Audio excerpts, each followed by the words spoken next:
The human brain contains roughly 86 billion neurons, but it only takes 90 seconds of viewing explicit content to fundamentally alter how those neurons fire and connect. Today we are exploring the neuroscience of how pornography literally rewires our brains. That's fascinating and concerning when you consider how accessible this content has become. What exactly happens in those first 90 seconds? Well, it starts with an immediate flood of dopamine, but not just any dopamine release. Studies show porn triggers a dopamine spike about 200% higher than what we see during normal sexual arousal. So it's essentially overwhelming our natural reward systems. Exactly. And here's where it gets really interesting. That dopamine surge isn't actually tied to the content itself. It's triggered by the novelty-seeking behavior of clicking, scrolling, and switching between images. You know, that reminds me of research on slot machines and how they exploit similar dopamine pathways through intermittent rewards. That's a perfect comparison. Both systems hack what's called variable ratio reinforcement. Every click might deliver that dopamine hit, so your brain stays engaged in an endless loop of maybe this next one. And I imagine this has profound implications beyond just the immediate neural response. Oh, absolutely. Let me share some striking data from recent neuroimaging studies. Regular porn users show up to 50% reduction in grey matter volume in the reward circuits of their prefrontal cortex. That's the region responsible for impulse control and decision making, right? Precisely. And what's particularly alarming is how quickly these changes can occur. Research shows measurable structural changes in as little as 8 weeks of regular use. Well, that explains why we're seeing such a rise in attention-related issues. The brain is literally being trained to expect constant novel stimulation. And here's where the Coolidge effect comes into play. It's a fascinating evolutionary mechanism where mammals show renewed arousal with new mates. Online content essentially hacks this system by providing endless novelty. So we're dealing with a perfect storm of evolutionary drives being hijacked by modern technology. Right?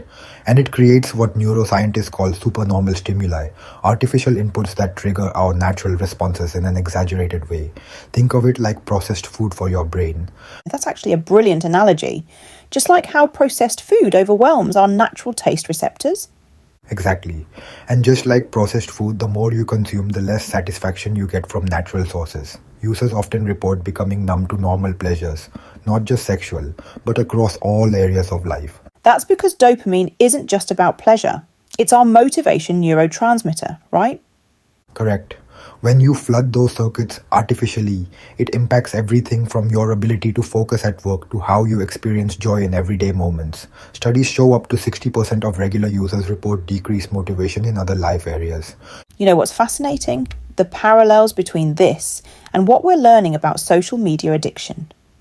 Both seem to exploit the same vulnerability in our reward systems. And both are becoming increasingly immersive. With VR technology advancing, researchers are particularly concerned about how these neural changes might intensify. So, what happens to the brain during a recovery? Is this damage permanent? That's actually one of the more hopeful aspects of this research. Thanks to neuroplasticity, these changes are reversible. Studies show dopamine receptor sensitivity can begin recovering within just 4 to 6 weeks of abstinence. Though I imagine those weeks aren't exactly pleasant.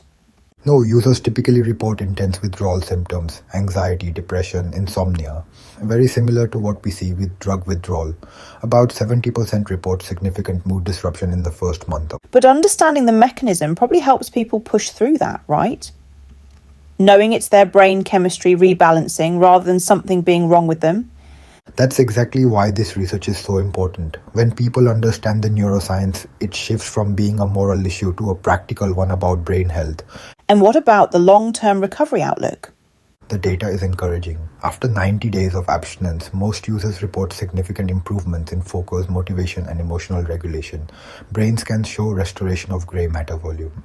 Though I imagine our increasingly digital world makes maintaining that recovery challenging. It does, which is why researchers emphasize the importance of building what they call protective factors. Healthy dopamine-promoting activities like exercise, social connection, and flow states.